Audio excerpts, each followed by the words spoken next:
హైదరాబాద్ సోమాజిగూడలో ఉద్రిక్తత చోటు చేసుకుంది. మా ఇళ్లను ప్రాణాలను హైడ్రా నుంచి కాపాడాలని బీఎస్ఎఫ్ మక్తా ఎంఎస్ మక్తా వాసులు Somajiguda necklace road railway station దగ్గర నిరసన చేపట్టారు. హైడ్రా గో బ్యాక్ అంటూ ప్లగార్డులతో ఆందోళనకు దిగారు. ఇటీవల ప్రదీప్ కన్స్ట్రక్షన్ నిర్మాణాలు ఎఫ్టీఎల్లో ఉన్నాయని హైడ్రా జీహెచ్ఎంసీ కమిషనర్లు పరిశీలించడంతో వాటికి సమీపంలోనే ఉన్న బీఎస్ఎఫ్ మక్తా ఎంఎస్ మక్తా వాసులు ఆందోళన చెందుతున్నారు. దీంతో హైడ్రాకు వ్యతిరేకంగా ధర్నా చేయడం చర్చనీయాంశంగా మారింది. తాము తరతరాలుగా ఇక్కడే ఉంటున్నామని ఆవేదన వ్యక్తం చేశారు.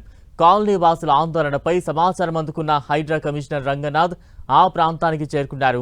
హైడ్రా నుంచి బీఎస్ మక్తా ఎంఎస్ మక్తా ప్రజలకు ఎలాంటి నోటీసులు ఇవ్వలేదని స్పష్టం చేశారు.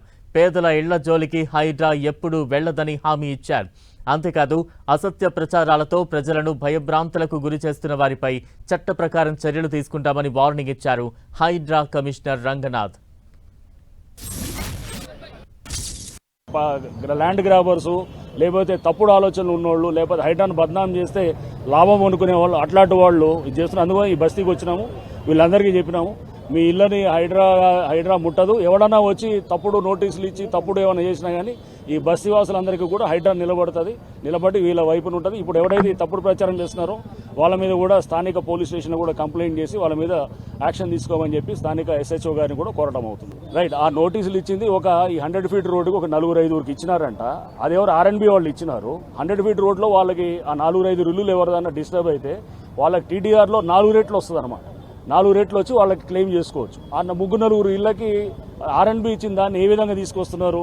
హైడ్రా వచ్చి మొత్తం కొడతారు, 100 ఇల్లులు అని తీసేస్తారని చెప్పి ప్రచారం చేస్తుంది. ప్రదీప్ కన్స్ట్రక్షన్స్కి నోటీస్ ఇవ్వటం అనేది అది జిహెచ్ఎంసీ వాళ్ళు ఇచ్చినారు. ఆ ప్రాసెస్ నడుస్తున్నది.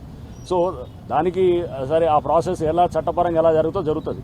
ఈ బస్తీలు ఇవన్నీ కూడా ఎఫ్టీఎల్లో కట్టినా కానీ కూడా వీళ్ళని ఎవరిని ముట్టమనేసి హైడ్రా పాలసీగా గవర్నమెంట్ కూడా డిక్లేర్ చేసింది అన్నది. సో అందుకోసం బస్తీలో వచ్చిన ఏ చెరువుల్లో కానీ బస్తీలు వచ్చినా ఇల్లులు వచ్చినా ఇంతవరకు మనం చూసినాం. బతుకమ్మ గుంట చేసినాం, ఆడ పక్కన బస్తీలన్నీ వచ్చినాయి, చెరువు పక్కనే ఉన్నాయి. ఎఫ్టీఎల్లోనే కానీ ముట్టలే. మనకి ఎట్లానే మనకి ఏది ప్రతి చెరువులో మీరు చూస్తే కనుక ఎక్కడ కూడా మనం బస్తీలో ఉన్న వాటిలో ఏది ముట్టలేదు.